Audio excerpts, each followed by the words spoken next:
शिवसेना प्रवक्त्या सुषमा अंधारे यांनी नागपुरात महाप्रबोधन यात्रा गाजवली. त्या सर्व महामानवांना, महानायकांना विनम्र अभिवादन करत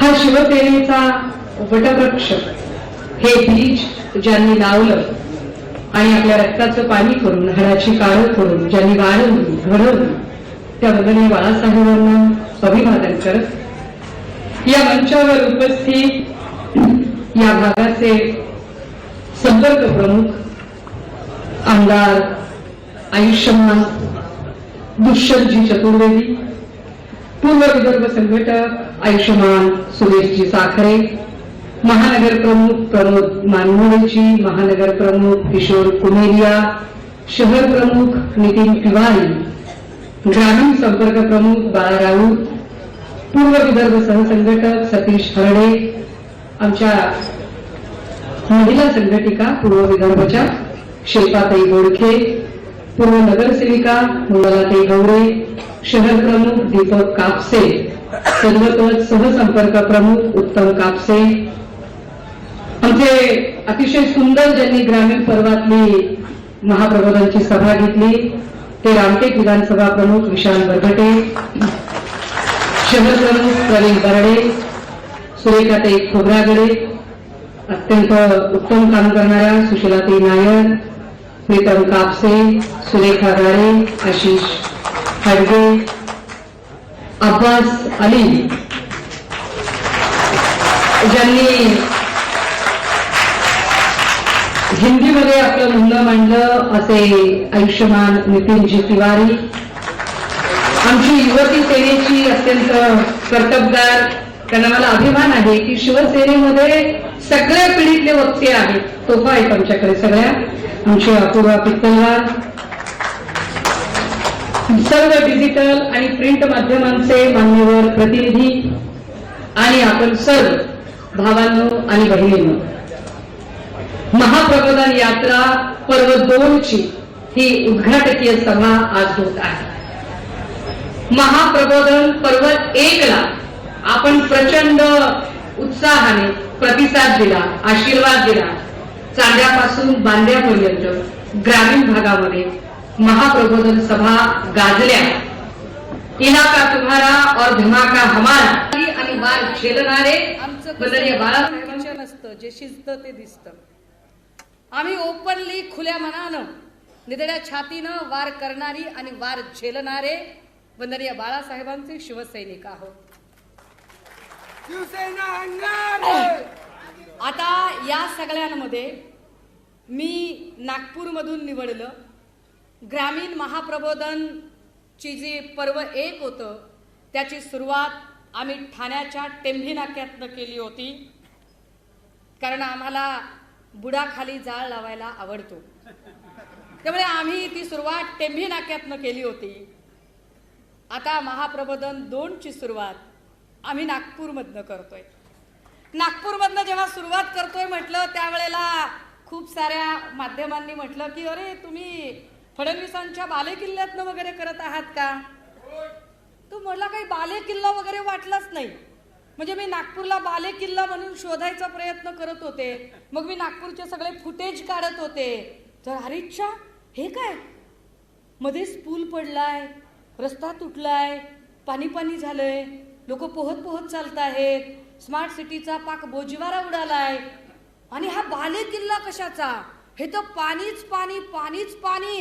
मी म्हटलं अरे नागपूरला कधी समुद्र वगैरे आला की काय? हे म्हणाले असं नाही ताई, असं नाही. एकाच पावसामध्ये नागपूरचे 3, 13, 9, 18 झालेले आहेत. स्मार्ट सिटीच्या बाता मारणाऱ्या फडणवीसांच्या या नागपूरची अवस्था काय आहे हे दाखवलं. पण मला जरा कमालच वाटली. म्हणजे विचार करा की एकीकडे मुंबईमध्ये समुद्र आहे, भरती ओहोटी असते, खाली ड्रेनेज असतात, असं असताना सुद्धा मुंबई तुंबली नाही. जेव्हा एकदा भरतीची वेळ होती आणि त्याच वेळेला सुनामी आणि सगळे प्रसंग होते, 26 जुलैचा प्रचंड मोठा पाऊस झाला होता, तेव्हा आमच्या अमृता वहिनी अशा स्टाईलमध्ये फोटो बिटो काढायला उभ्या राहिल्या होत्या. मी शोधत होते त्या सगळ्या याच्यामध्ये की अरे अमृता वहिनींचा एकही फोटो नागपूरमध्ये कसा काय नाही निघाला बरं? नागपूरमध्ये त्यांनी असा करून फोटो काढायला पाहिजे. असं कसं? मी अमृता वहिनींची फॅन आहे. मला त्यांचं फोटो सेशन आवडतं. आपल्याला नाही फोटो काढता येत पण त्यांना काढता येतात ना. बाकी कोणी स्मार्ट होवो अगर न हो, कोणाचा विकास होवो अगर न हो. आमच्या वहिनींच्या पहिल्या शपथविधीचे फोटो आणि आताचे फोटो बघितल्यावर स्मार्ट कोण झाले, विकास कोणाचा झालाय हे दिसतच की. आपण दुष्यंत भाई, मैं बहुत ही क्या बोलते हैं उसे, हम बहुत संस्कारी लोग हैं, बहुत संस्कारी लोग हैं.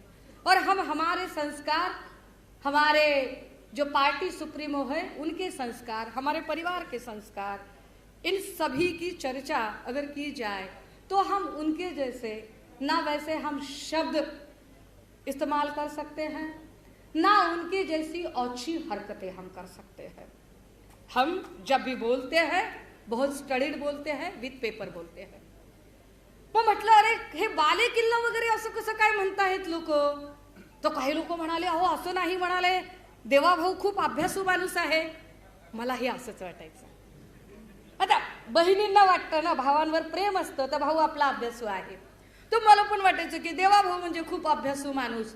हळूहळू कळलं की अरे असं काही नसतं, असं काहीच नसतं. संघी लोकांनी केलेला हा प्रचार आहे. RSSच्या लोकांना एखाद्या माणसाचं जर अवमूल्यन करायचं असेल तर त्याचं ते कॅरेक्टर असोसिनेशन करतात. जसं त्यांनी काँग्रेसचं मॉडेल खोटारडं ठरवण्यासाठी जाणीवपूर्वक गांधी, नेहरू, अगदी इंदिराजींपासून सोनियाजींपर्यंत आणि आता राहुलजींपर्यंत त्यांनी कॅरेक्टर असोसिनेशन केलं. असंच कॅरेक्टर असोसिनेशन त्यांनी उद्धव साहेबांच्या बाबतीत करायचा प्रयत्न केला. हे संघी लोक इतरांच्या कॅरेक्टर असोसिनेशन करण्यामध्ये पुढे असतात पण त्यांच्या स्वतःच्या लोकांबद्दल बोलताना मात्र फार बडा चढाके आणि त्याला दिव्य वलयांकित करण्याचा प्रयत्न करतात. असाच दिव्य वलयांकित करण्याचा प्रयत्न त्यांनी करताना बघा गमजा बघा त्यांच्या, वर नरेंद्र खाली देवेंद्र. अरे वा, वर नरेंद्र खाली देवेंद्र, मंत्रालयात उंदर. खरंच उंदर बरं का. मंत्रालयात उंदीर मारायचं टेंडर दिलं होतं. मी खोटं बोलत नाहीये. मी म्हणजे कोणीतरी म्हणेल की तुम्ही मंत्रालयातल्या लोक, नाही नाही असं नाही. मंत्रालयात खरंच उंदर झाली होती, मी त्याच्यावरती बोलते. अकेला देवेंद्र क्या करेगा, क्या मोदी है तो मुमकिन है, हे सगळं काय आहे माहितीये, दिव्य वलयांकित करण्याचा प्रयत्न आहे. आम्ही महाप्रबोधन का करतोय? महाप्रबोधन करण्याचं कारण हे आहे की लोक प्रबोधित झाली पाहिजेत. लोकांचं प्रबोधन झालं पाहिजे, प्रबोधनात परिवर्तन झालं पाहिजे. निव्वळ शिव्या देणे, निव्वळ टीका करणे हा आमचा उद्देश नाहीये. आम्ही प्रबोधन पर्व 1 मध्ये हा विश्वास दिला महाराष्ट्रातल्या चांद्यापासून बांद्यापर्यंत पसरलेल्या शिवसैनिकांना की शिवसेना कधीच संपत नसते. शिवसेनेची ऊर्जा सळसळती अखंड आहे, ती अखंड राहील. काळ कुणासाठी थांबत नसतो. शिवसेना पुन्हा उभी राहील हा विश्वास आम्ही पर्व 1 मधनं राज्यात निर्माण केला. ज्या ज्या लोकांनी उद्धव साहेबांवरती आरोप केले होते, ज्या ज्या लोकांनी उद्धव साहेबांना हिंदुत्व सोडलंय वगैरेच्या बाता मारल्या होत्या, त्या प्रत्येकाला त्याच्या मतदारसंघात जाऊन आम्ही मुहतोड उत्तरही दिली आणि ते कशासाठी गेलेले आहेत त्याची कारणं सुद्धा आम्ही बैजवार पुराव्यासकट सांगितली. पर्व 2 मध्ये आमचा उद्देश आहे की आम्ही पर्व 2 मध्ये महाराष्ट्रातल्या प्रमुख प्रश्नांची, लोकाभिमुख प्रश्नांची चर्चा करावी. एक लोकमंथन घडवून आणावं. नुसताच पक्ष फोडणे म्हणजे विकास नसतो, तर पक्ष फोडण्यापेक्षा महाराष्ट्रातला प्रत्येक जात धर्मातला माणसाला माणूस जोडणे हा खरा विकास आणि समृद्धी असते, जे आम्हाला सन्माननीय उद्धव साहेबांनी शिकवलेली आहे. त्यासाठी म्हणून आम्ही महाप्रबोधन 2 साठी सज्ज झालो आणि महाप्रबोधन 2 साठी सज्ज होताना हे परिवर्तन शक्य आहे. कितीही अंधार पडला राजे हो तरी सूर्य उगवायचा थांबत नाही. आदित्योदय होणार आहे. हा आदित्योदय करण्यासाठी आम्ही सगळेच शिवसैनिक कटिबद्ध आहोत. दादा हो ते म्हणाले की देवाभाऊ फार हुशार आहेत. मला वाटलं ते हुशारच आहेत. मग ते हुशार आहेत म्हणजे काय? ते चाणक्य आहेत म्हणजे काय, ते मास्टर माइंड आहेत म्हणजे काय. पण मला असं वाटलं की चाणक्य आणि मास्टर माइंडची व्याख्या माझ्या दृष्टिकोनातनं काय. चाणक्य म्हणजे जे उत्कृष्ट राजकारणी असतात, जे संघटन कौशल्य असतं, जे संघटन वाढवतात, ताकद वाढवतात, माणसं तयार करतात, फळ्या तयार करतात. मग मी त्या क्रायटेरियामध्ये देवाभाऊंना बघायला लागले की खरंच तशी काही परिस्थिती आहे का. तुम्हाला जरा विशेषच दिसलं हो सगळं, फारच विशेष वाटलं. तुम्ही विचार करा राजे हो. एकेकाळी म्हणण्यापेक्षा आजही दस्तूर खुद्द मोदीजी सांगतात की मैं पवार साहब का मार्गदर्शन देता हूं. त्या आदरणीय पवार साहेबांचा मी विचार केला की पवार साहेबांनी किती नेते घडवले. तर पवार साहेबांनी किती नेते घडवले बाबा. तर वळसे पाटील पवार साहेबांनी घडवले, हसन मुश्रीफ पवार साहेबांनी घडवले, किंवा इकडे अनिल देशमुख पवार साहेबांनी घडवले. कितीतरी नेत्यांची नावं सांगता येतील, कितीतरी. प्रफुल्ल पटेल असतील, पवार साहेबांनी घडवले. मोहिते वगैरे हे सगळे पवार साहेबांनी घडवले. अगदी आत्ताचे उपमुख्यमंत्री अजित दादा कुणी घडवले, पवार साहेबांनी घडवले.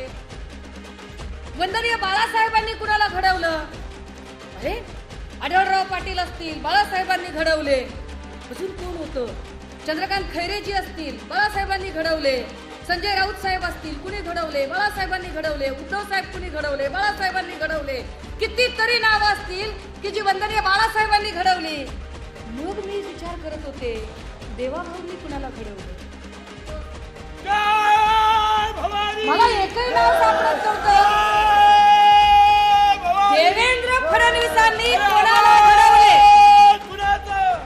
देवेंद्र फडणवीसांनी कुणाला घडवले, कुणाला घडवले. मी मग नाव शोधायला लागले की अरे कोण आहे का एखादा नाव. आणि एकही नाव माझ्या समोर दिसत नव्हतं. कारण आता देवेंद्र भाऊंच्या सोबत जी सगळी आहेत ती सगळी शिवसेनेने आणि काँग्रेसने आणि राष्ट्रवादीने घडवलेली माणसं आहेत, भाड्याने जमवलेली माणसं. भाजपा म्हणजे काय, भाड्याने जमवलेली पार्टी म्हणजे भाजपा. देवेंद्र भाऊ तुम्ही चाणक्य नाही आहात.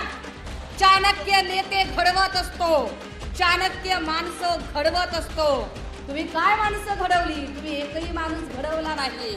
आणि देवेंद्र भाऊ जर तुम्हाला वाटत असेल ना, खैर मी अशा लोकांची नावही घेणं पसंत करत नाही, पण सदावर्ते, नितेश किंवा काय कंबोज किंवा अजून बरीचशी नावं आहेत अशी, ते काय नवनीत अक्का वगैरे, हे नेते नाही आहेत.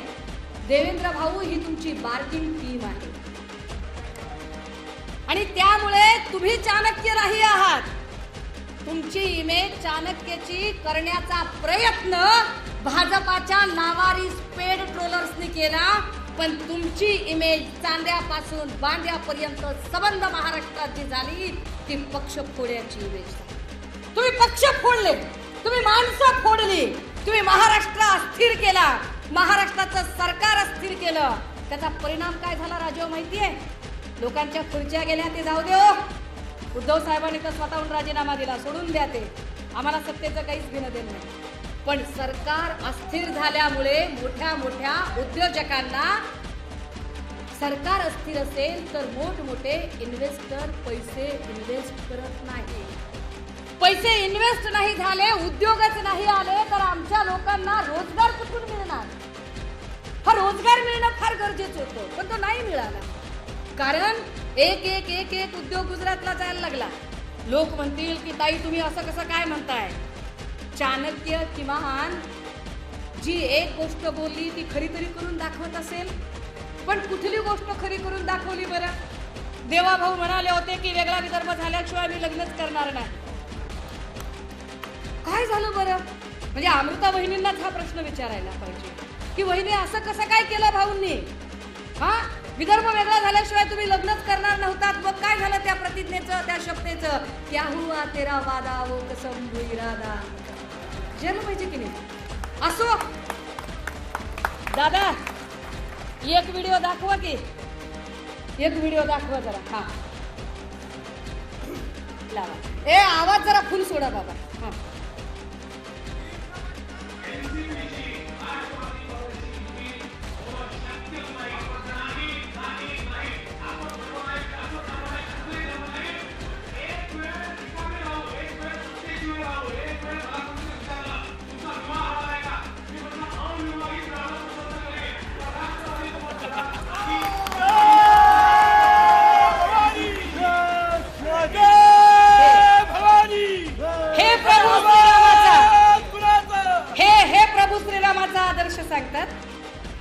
प्रभू श्रीराम सत्यवचनी होते असं सांगितलं जात होतं. तुम्ही काय खरं वागताय?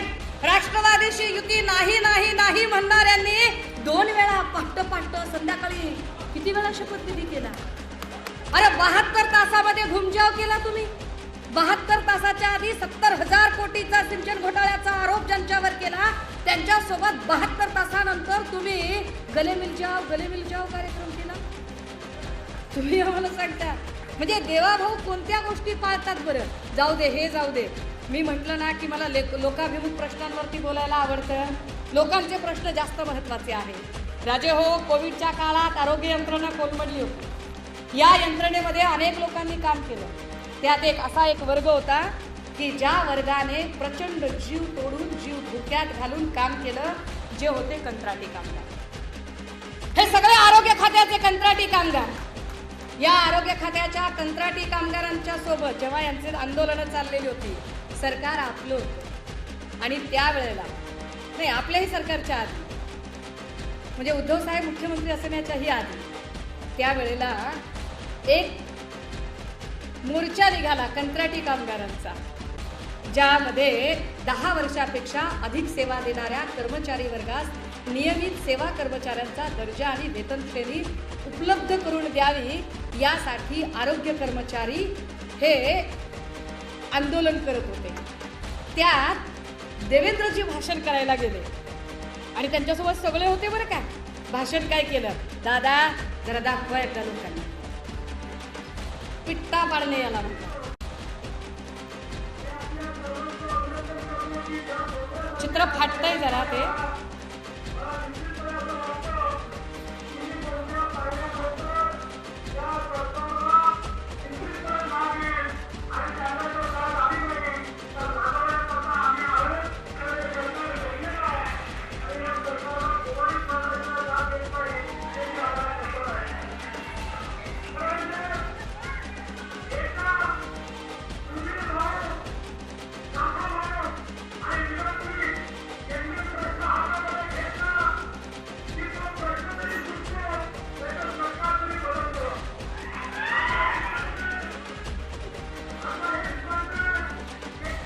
काय म्हणताय देवेंद्रजी की आम्ही प्रश्न हातात घेतला की प्रश्न तरी सुटतो, नाहीतर सरकार तरी पडतं.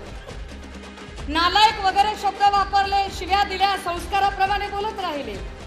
मुख्यमंत्र्यांना नालायक वगैरे म्हणण्यापर्यंत हिंमत गेली. हे सगळी भाषा त्यांनी वापरली. या मोर्चातलं हे 3-4 मिनिटाचं भाषण आहे. ओल्ड फार जुनी प्रत असल्यामुळे आणि ते पिक्चर असं फाटत असल्यामुळे तुम्हाला चेहरा नीटसा दिसला नाही राजे. ते देवेंद्रजी सरकारमध्ये आले. बरं आले तर आले, एक पक्ष फोडला. एवढा पक्ष फोडून काही उपयोग नाही झाला. ते उपमुख्यमंत्री झाले. ज्यांचा मुख्यमंत्री झाला त्यांचा आरोग्यमंत्री झाला. मग त्या आरोग्यमंत्र्याने पण गळा काढायला सुरुवात केली. बघा हे लोक शब्द किती पाळतात, लोकांचे प्रश्न किती महत्वाचे आहेत. दादा जरा दाखवा.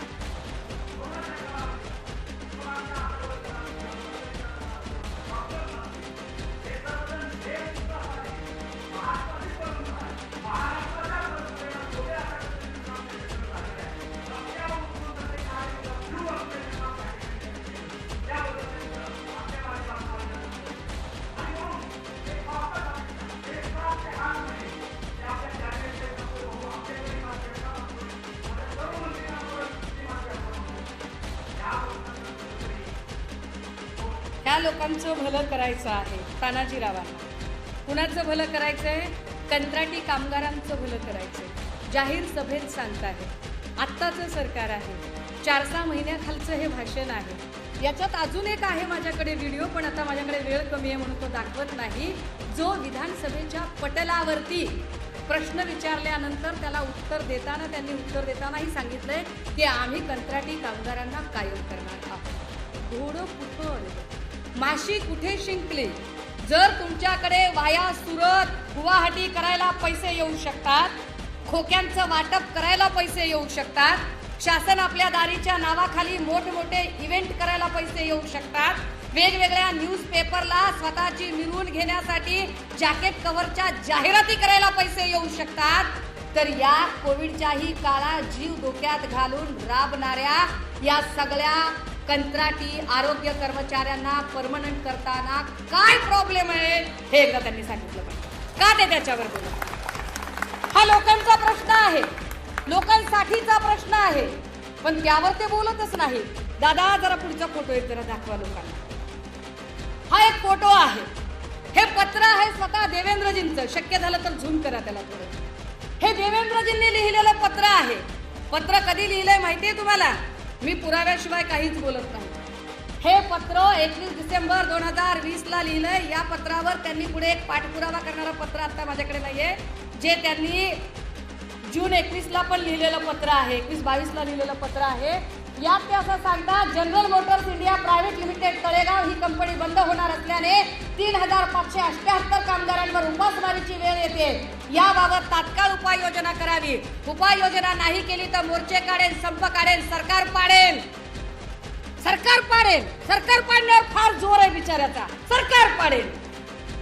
पुढे त्यांनी पाडलं. सरकार पाडलं म्हणजे कसं पाडलं? खोके बिके खर्चून पाडलं. अरे पण ठीक आहे बाबा, पाडलं सरकार, पण ह्या पत्राचं काय?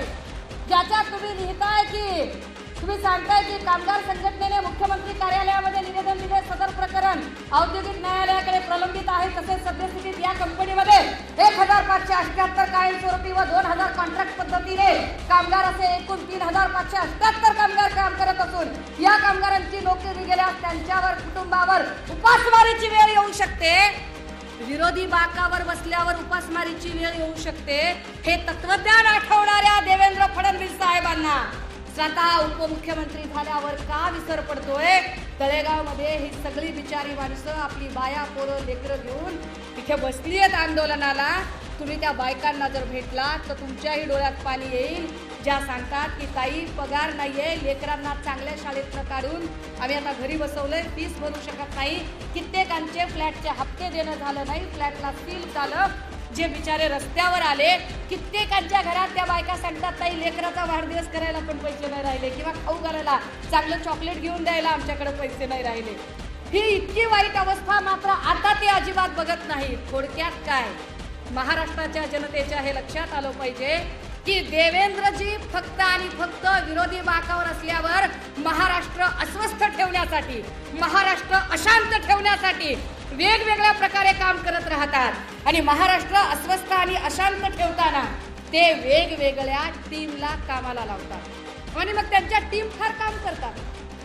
गुणरत्न सदावर्ते सारखा एखादा माणूस त्यांच्यासाठी काम करतो आणि काम करताना म्हणतो, जो पवार साहेबांचा उल्लेख वयोवृद्ध पुढारी असा करतो आणि देवेंद्रजींचा उल्लेख श्रद्धेय असा करतो, यातच त्याला सुपारी कुणाची मिळाली हे कळतं.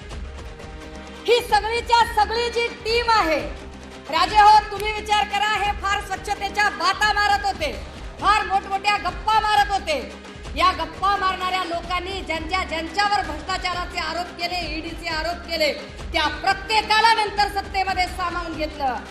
देवेंद्र फडणवीस साहेबांना या इलेक्शन मध्ये महाराष्ट्राच्या जनतेने प्रश्न विचारावे लागतील की देवेंद्रजी तुम्ही ज्या ज्या लोकांवर आरोप केले ते सगळे आता तुमच्याच सोबत आहेत.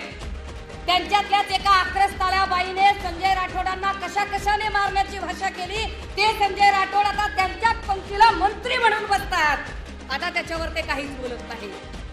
ज्येष्ठ स्वच्छता दूत किरीट भाऊ आता त्यांचा व्हिडिओ बाहेर आल्याने जरा शांत आहेत. ह्या माणसाने कुणावर आरोप केले आणि कुणाच्या सांगण्यावरून केले. देवेंद्रजी ज्या पद्धतीने या वेगळ्या लोकांवरती काम करतात आणि या लोकांना कामाला लावतात, ह्या सगळ्यांमध्ये एक गोष्ट महत्वाची आहे राजे, की ही सगळीच्या सगळी माणसं. बरं ह्याच्यातला कुणीही बोलला, जर देवेंद्रजींना कुणी प्रश्न विचारले तर देवेंद्रजी लगेचच त्याला धमक्या द्यायला लागतात. काल एक धमकी त्यांनी दिली, ऑन एअर धमकी दिली आणि ते म्हणाले मी बोलणाऱ्यांची तोंड बंद करेन. म्हणजे ड्रग्जवर कुणीच बोलायचं नाही, एमडी सारख्या केमिकलवर कुणीही बोलायचं नाही.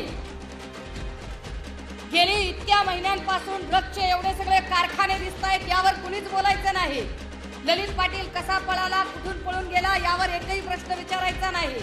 राज्यात सगळीकडे एवढा क्राईम वाढलाय, त्या क्राईमवर बोलायचं नाही, कशावरच बोलायचं नाही. इतक्यापर्यंत दहशत देवेंद्र फडणवीस साहेबांची की अगदी 2 दिवसापूर्वी याच नागपूरमध्ये डीसीपी झोनचा अधिकारी असणारे राहुल मदने, या राहुल मदने साहेबांची कॉलर पकडण्यापर्यंत काय तो पुष्कर पोषू शकते वा. डीसीपी झोनच्या अधिकाऱ्याची कॉलर पकडण्यापर्यंत भाजपच्या पदाधिकाऱ्याची मदत जाते. देवगिरीच्या बंगल्यावर ही सगळी दादागिरी आणि मुजोरी चालू असते आणि देवेंद्रजी त्याच्यावर चकार शब्दाने बोलत नाही. म्हणजे कुठली गोष्ट अधोरेखित करायची आणि कुठली इग्नोर करायची हे संधी ट्युशन त्यांना पक्की मिळालेली आहे. देवेंद्रजी एरवी खुट्ट झालं तरी काही बोलायला तयार होतात, परंतु जे जे त्यांच्या विरोधात काही कुणी प्रश्न विचारतो त्याचं ते काय हल करतात. सतीश उके माहिती असेल नागपुरातल्या लोकांना. काय सतीश उकेची चूक होती. एक वकील माणूस, वेगवेगळ्या प्रश्नांवर काम करणारा माणूस. सतीश उकेने फक्त आणि फक्त एक प्रश्न विचारला होता की साहेब, तुम्ही 2009ला जो काही निवडणुकीचा अर्ज भरला, 9ला 14 जो अर्ज भरला, याच्यामध्ये तुम्ही चुकीची माहिती भरली आहे. तुम्ही शपथपत्र चुकीचं दिलंय. काय त्या विचाराला अडकवलं, काय पद्धतीने अडकवलं सतीश उकेला. 500-700 स्क्वेअर फीटचं महज घर त्याचं, स्लम एरियातलं घर त्याचं. पण 700 स्क्वेअर फीटच्या घरामध्ये 50 ईडीचे अधिकारी येऊन बसतात. 50 ईडीचे अधिकारी सूड उगवल्यासारखे त्याच्याशी वागतात. आणि कशासाठी सापडणार तर काहीच नव्हतं, पण त्याचाच लॅपटॉप हस्तगत करून त्याच्याच लॅपटॉप मध्ये काही गोष्टी भरायच्या आणि त्यालाच चुकीचं ठरवायचं. असंच तर मागे काही पत्रकारांना केलं. न्यूज क्लिकशी संबंध जोडले, चायनाचं फंडिंग सांगितलं आणि त्याही लोकांना मग त्यांच्यावर ही अटकेची टांगती तलवार केली. म्हणजे एकीकडे तुम्ही पत्रकारांनी जर सत्य मांडलं तर पत्रकारांना तुम्ही चायना फंडिंगच्या नावाखाली उचलता. सामाजिक कार्यकर्ते कुणी बोलायला लागले, त्या बोलताना त्याचं बायफर्केशन करता. दलित बोलायला लागला तर त्याला नक्सलाईट करार देता. मुसलमान बोलायला लागला तर त्याला दहशतवादी ठरवता. अजून कुणी बोलायला लागला तर त्याला ईडी सीबीआयच्या फेऱ्यात अडकवता. काहीच नाही सापडलं. सुषमा अंधारे सारखी एखादी की जिचं काहीच बॅगेजच नाहीये, ती कशातच नाही सापडली, तर तिच्यावर व्यक्तिगत हल्ले करायला बघतात. काय देवेंद्र भाऊ याला राजकारण म्हणत नाहीत. राजकारण करायचं असेल तर निवडणुकींना सामोरे जाऊन तिथे दाखवलं पाहिजे. आ देखे जरा किसमे है कितना दम. निवडणूक घेऊन दाखवा. तुम्ही निवडणुकीच्या माध्यमातून तुमची ताकद दाखवा. काय तुमची ताकद आहे ती. पण तुम्ही रडीचे डाव कशासाठी खेळता. जरा कोणी बोलायला लागला की लगेच त्याला नोटिसा येतात. रोहित पवारांना नोटीस बरोबर आत्ताच येते, परंतु मुश्रीफ साहेबांना लगेच क्लीन चिट मिळते. काय प्रकार आहे हा. त्यांच्याच पक्षातल्या एक नेत्या त्यांच्यापासून जरा वेगळा विचार मांडतायत म्हटल्यावर बघा, हा अख्ख्या महाराष्ट्रातल्या सगळ्या साखर कारखान्यांचा जीएसटी माफ होतो, पण त्यातनं नेमका पंकजा मुंडेंचा कारखाना वगळला जातो. काय गमतीचं राजकारण आहे, किती सुडाचं राजकारण आहे. देवेंद्र भाऊंनी एवढं सगळं केलं, पण फडणवीस साहेब तरीही तुम्हाला मुख्यमंत्री पदाची खुर्ची मिळाली नाही. आणि फडणवीस साहेब मी लहान माणूस आहे. लहान कशा अर्थाने माहितीये, पैशाने, निष्ठेने मी तुमच्यापेक्षा फार वरचढ, तत्वाने पण मी फार वरचढ. फडणवीस साहेब एवढे पक्ष फोडले, एवढा सगळा राडा केला, एक पक्ष फोडून समाधान झालं नाही, दुसरा पक्ष फोडला, पण तुमच्या नशिबात मुख्यमंत्री पदाची खुर्ची नव्हती. फडणवीस साहेब तुमच्या नशिबात मुख्यमंत्री पदाची खुर्ची नाही. तुम्ही कितीही ठरवा, 2024ला तुम्ही मुख्यमंत्री होणार नाही. ही महाप्रबोधन यात्रा हा संकल्प उराशी घेऊन आहे. ही महाप्रबोधन यात्रा हा संकल्प करत आहे की जाती जाती आणि धर्माधर्मांचे कंपू तयार करणाऱ्या भाजपाला 2024ला सत्तेतून पाय उतार केल्याशिवाय आम्ही राहणार नाही. नागपूरच्या क्राईम रेकॉर्ड बद्दल मी बोलूच नाही. नागपूरच्या क्रिमिनल रेकॉर्ड बद्दल मला बोलायचंच नाहीये. तुमचं जलयुक्त शिवार आणि गाळमुक्त तलाव ही जी संकल्पना होती, ज्या संकल्पनेतनं तुम्ही काय त्याला म्हणतात, ECS चे फंड असतात, NGO ला दिले जातात. कोणत्या NGO ला फंडिंग दिलं ते डॉक्युमेंट सकट पुन्हा बोलेल, त्याच्यावर आत्ता बोलणार नाही. परंतु हे सगळे फंडिंग ज्या अमृता वहिनींच्या म्हणजे त्या बँकेचेही फंडिंग गेले.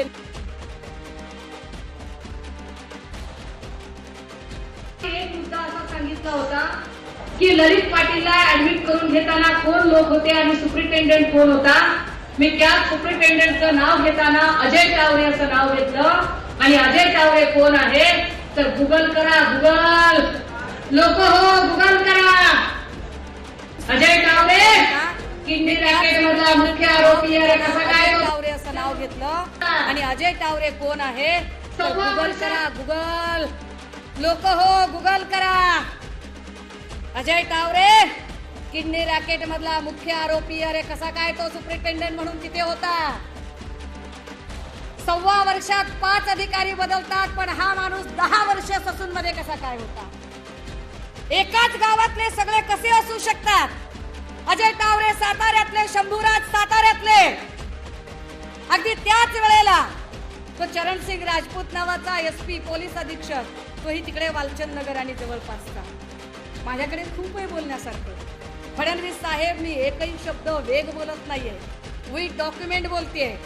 फडणवीस साहेब आणि त्यांच्या चेल्या चपाट्यांनी, त्यांच्या पेट्रोलर्सने आणि त्यांच्या बार्किंग टीमने, जी बार्किंग टीम सकाळपासून संध्याकाळपर्यंत ज्यांना सुपाऱ्या आणि उपकंत्राट दिलेली आहेत फक्त आणि फक्त मातोश्री आणि उद्धव साहेबांवर बोलण्यासाठी, त्या बार्किंग टीमने जे अनेक गोष्टी बोलल्या, त्यातला एक बार्किंग टीम मधला एक असा टिल्लू माणूस होता.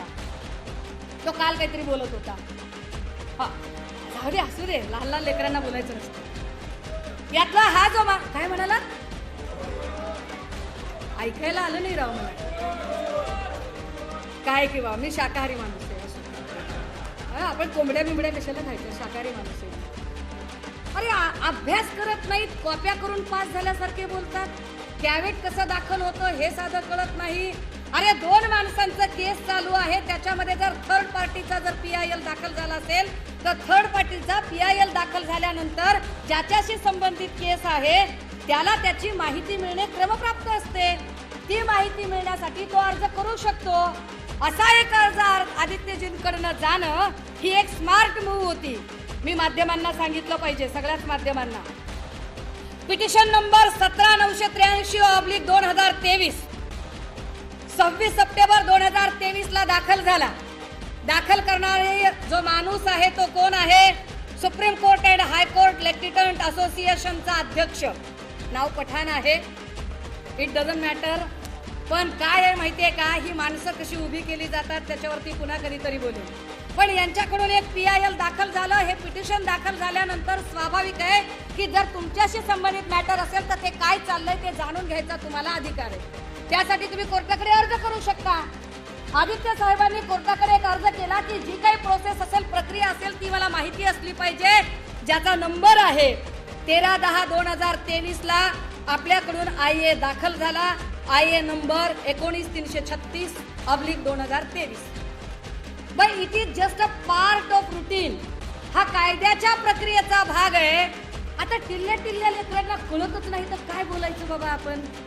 तरी मी काल ते चॅनलवर सांगते, नो नो नो नो, कुठल्या तरी चॅनलने सांगितलं तुम्ही असेच थांबा, आपल्यासोबत सुषमाताई बोलायला आहेत.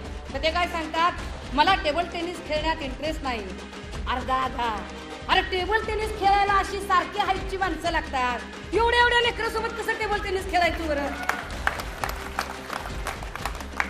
मी आधीच सांगितलं, जो कोणी उद्धव साहेब आणि मातोश्रीवर बोलेल त्याचा चक्रवाढ व्याजासकट हिशोब केल्याशिवाय.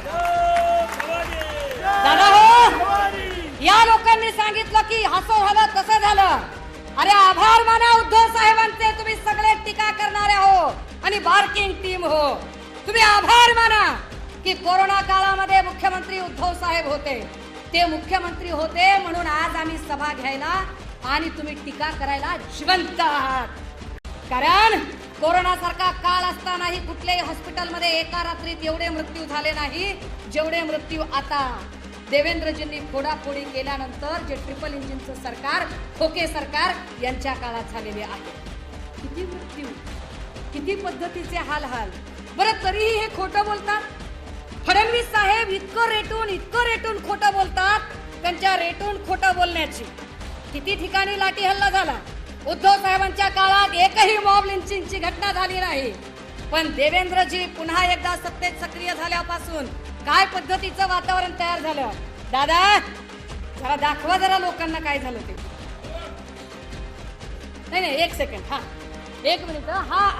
एक थांब दादा जरा स्टॉप कर. दादा स्टॉप कर रे बाबा. दादा हो, मी म्हटलं ना की देवेंद्रजींनी ज्यांच्यावर आरोप केले, ज्यांच्यावर टीका केली त्या सगळ्यांना निवड नंबर्स वाढवण्यासाठी आणि स्वतःची खुर्ची टिकवण्यासाठी जवळ केलं.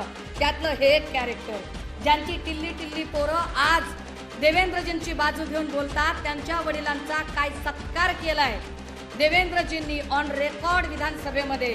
हा सत्कार जरा बघा. बोला.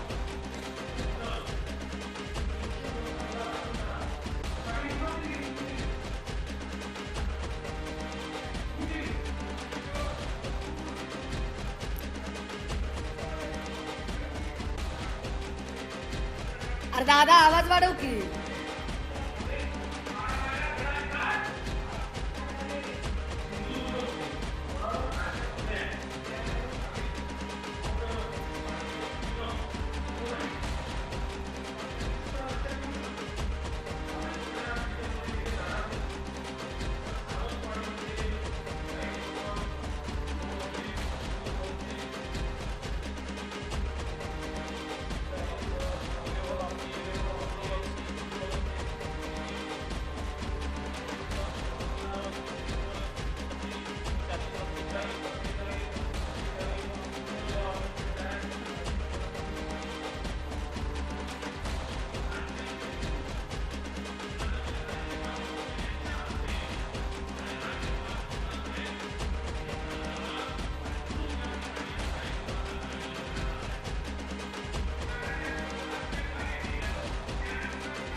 हे मोदींवर बोलतायत, टीका करतायत.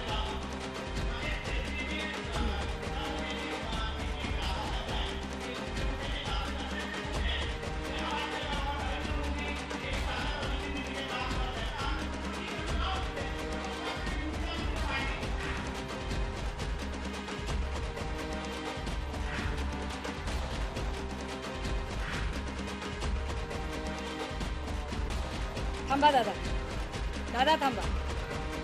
दादा हो, मला हे फक्त एवढ्यासाठी दाखवायचं होतं की जे आम्हाला सावरकरांच्या भूमिकेवर प्रश्न विचारतात त्यांचे सावरकरांच्या बद्दल काय त्याचे विचार होते ते ट्विट आम्ही तुम्हाला दाखवलं. जे आता आम्हाला भाजप आणि RSS ची फार गौरव गरिमा आणि महिमा सांगतात, महिमा मंडन करतात, त्यांचे RSS आणि भाजप बद्दल काय विचार होते.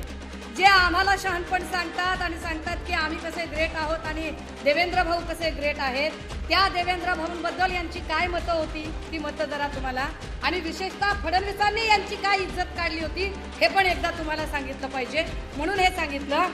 दादा तुम्ही आवाज जरा वाढवाला, तुम्ही कंजूशी करणार नाही आणि खालचे पण जरा आवाज वाढवतील. यांनी सांगितलं की आम्ही खरे चांगलं सरकार चालवणारे आहोत. सरकार उद्धव साहेबांना चालवता येत नव्हतं, आम्हाला चालवता येत होतं. दादा हो, उद्धव साहेबांच्या काळात एकही मॉब लिंचिंगची घटना झाली नाही किंवा कुठेही लाठी हल्ला झाला नाही. कोरोनासारख्या काळात सुद्धा कुटुंब प्रमुख म्हणून त्यांनी प्रेमाने प्रत्येकाला येऊन समजावून सांगितलं. जे साहेबांनी एका ठिकाणी बसून काम केलं ते यांच्याकडून ह्याचं दार त्याचं दार बाई माझ्या तोंडात मार करून जमलं नाही. यांनी काय पद्धतीचं काम केलं ए दादा सांग रे बाबा एकदा.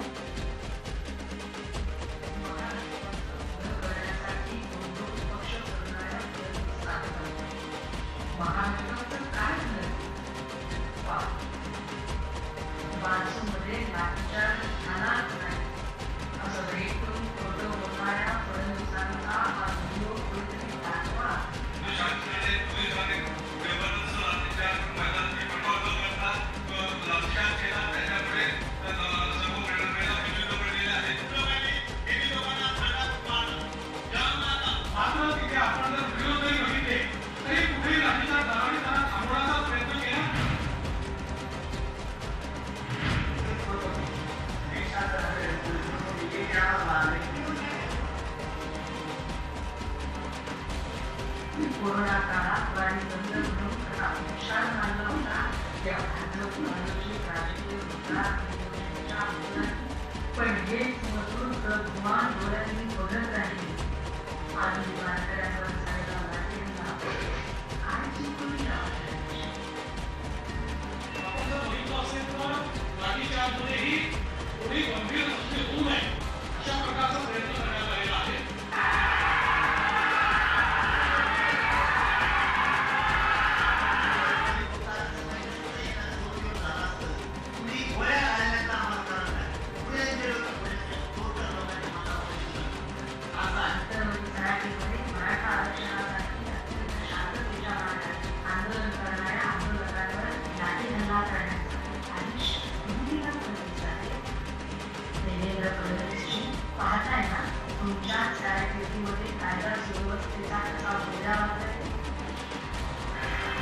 दादा हो, ज्या फडणवीस साहेबांनी प्रत्येक वेळेला मी फक्त आरसा दाखवते, अजून खूप लिटरेचर 40 सभांमधून येईल, अजून खूप गोष्टी बाहेर येतील.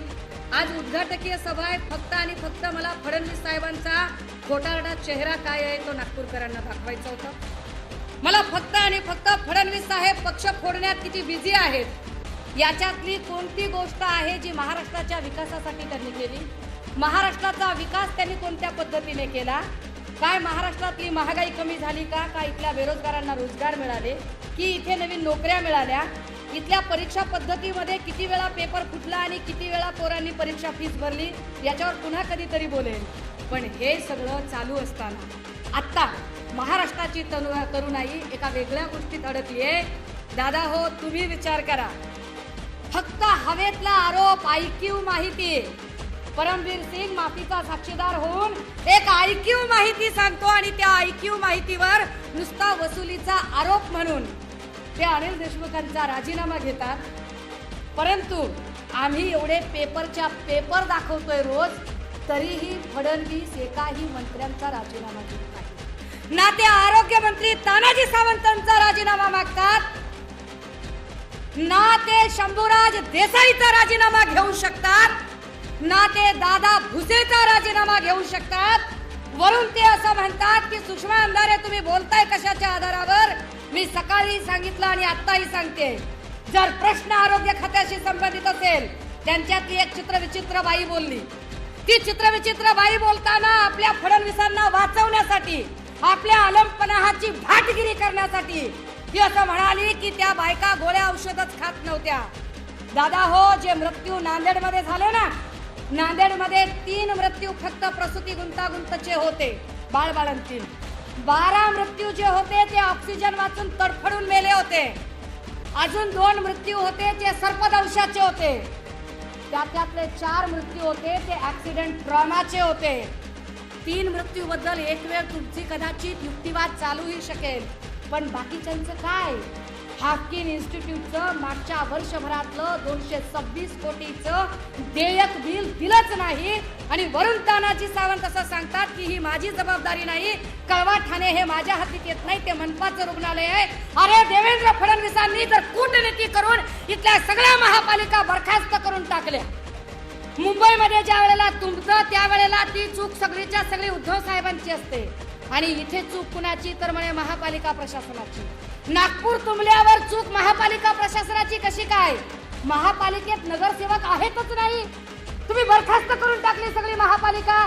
जर तुम्ही महापालिका बरखास्त करून टाकली तर जबाबदारी संपूर्णतः सरकारची येते. काय केलं सरकारने. जर तुम्ही तिकडच्या महापालिका सगळ्या बरखास्त केल्या तर महापालिकेच्या अधीन येणाऱ्या हॉस्पिटल आणि त्यात झालेले मृत्यू ही सुद्धा जबाबदारी मुख्यमंत्री आणि उपमुख्यमंत्र्यांची येते. पण हे लोकांना समजावूनच सांगितलं जात नाही. महाप्रबोधन यात्रा हे लोकांना समजावून सांगण्यासाठी असेल. महाप्रबोधन यात्रेतनं या प्रत्येक गोष्टीचा पर्दाफाश केला जाईल. आजच्या दिवशी आम्ही फक्त आणि फक्त तोंडओळख प्रश्नांची करून दिली.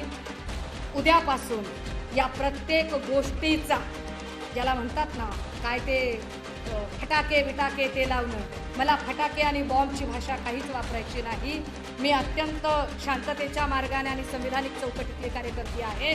त्यामुळे महाराष्ट्राच्या हिताचं महाराष्ट्राच्या लोकांचे असे कष्टाचे पैसे, ज्यांनी लाईट बिल भरलंय, ज्यांनी नळाची पाणीपट्टी भरलेली आहे, ज्यांनी घरपट्टी भरलेली आहे, ज्यांनी टॅक्स दिलेला आहे, ज्यांनी रोड टॅक्स दिलेला आहे, त्या प्रत्येकाच्या प्रश्नावर, त्या प्रत्येकाच्या पैचा हिशोब महाप्रबोधन यात्रेतनं मागितला जाईल. आजच्या दिवशी पहिल्या एपिसोडमध्ये हे बोलताना मला कुणाच्याही भावना दुखावायच्या नव्हत्या, पण तरी सुद्धा माझ्या बोलण्यामुळे जर कुणालाही राग आला असेल, कुणालाही वाईट वाटलं असेल, कुणाचाही चुकून माकून उपमर्द झाला असेल, चुकून कुणाचाही जर काही भावना दुखावल्या गेल्या असतील, तर अशा सगळ्यांचे, ह्यातल्या एकाचीही मी माफी अजिबात मागणार नाही. मी माझ्या प्रत्येक शब्दावर ठाम राहत, कारण वंदनीय बाळासाहेबांचा एवढा एक गुण निश्चित मी फॉलो करते की माझा शब्द म्हणजे बंदुकीतली गोळी. एकदा गेली शोधत बसत नाही, इकडे पडली का तिकडे पडली. दादा हो, पहिला एपिसोड देवेंद्र फडणवीसांच्या नावाने क्रमशः, कारण दुसरा एपिसोड घेऊन मी अजून विदर्भात येणार आहे. थँक्यू.